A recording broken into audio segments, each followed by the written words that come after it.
حتی اذا ما جاؤوها شہد علیہم سمعہم وابصارہم وجلودہم بما کانوا یعملون۔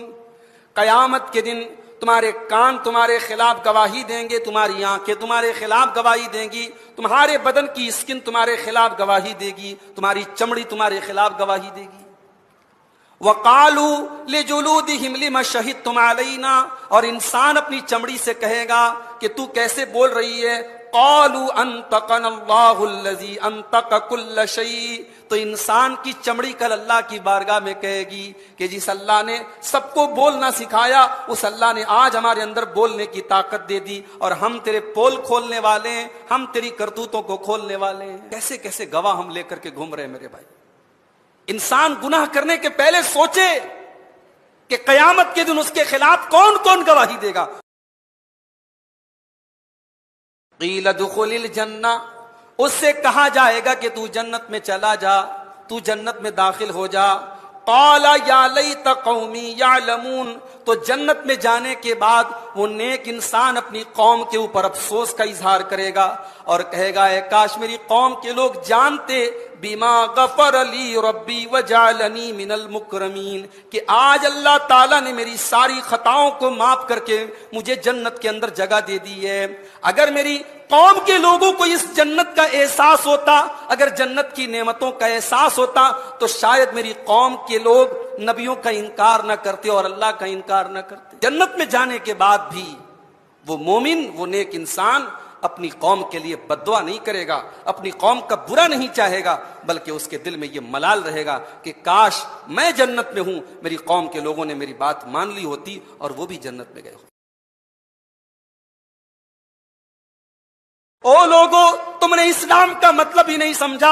اسلام گوشت کھانے کا نام نہیں ہے، اسلام ٹوپی لگانے کا نام نہیں ہے، اسلام میٹھی میٹھی چیزوں کا نام نہیں ہے، اسلام تو قربانیوں کا نام ہے، اسلام تو اپنی خواہشات کو قتل کر دینے کا نام ہے۔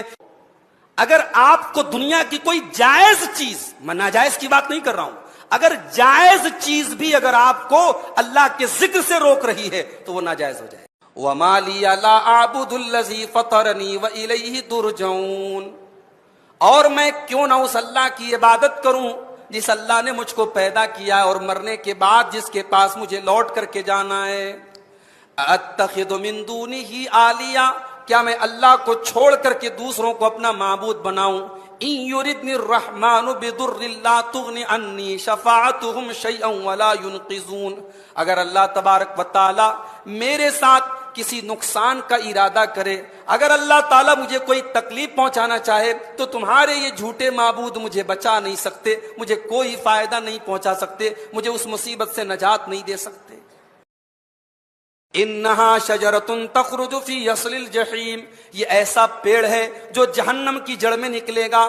طلعها کانہ رؤوس الشیاطین، اور اس پیڑ کے جو پھل ہوں گے وہ اتنے بدصورت ہوں گے، اتنے ڈینجرس ہوں گے، اتنے خطرناک ہوں گے جیسے شیطانوں کے سر ہوتے ہیں۔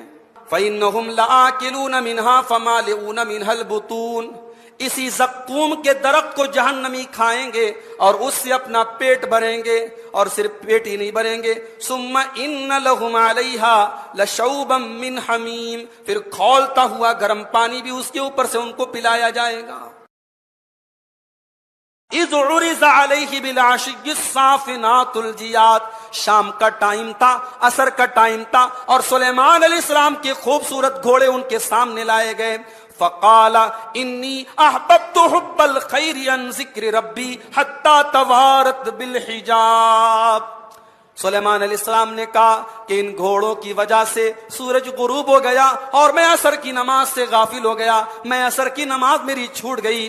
ردوہا علیہ، ان گھوڑوں کو میرے پاس لاؤ۔ فتفقا مسحم بالسوق والاعناق، اور حضرت سلیمان نے ان تمام گھوڑوں کو ذبح کرنے کا حکم دے دیا۔ جو چیز مجھے اللہ کے ذکر سے غافل کر رہی ہے اس چیز کو میں رکھوں گا ہی نہیں۔ حضرت سلیمان نے سارے گھوڑوں کو ذبح کروا دیا۔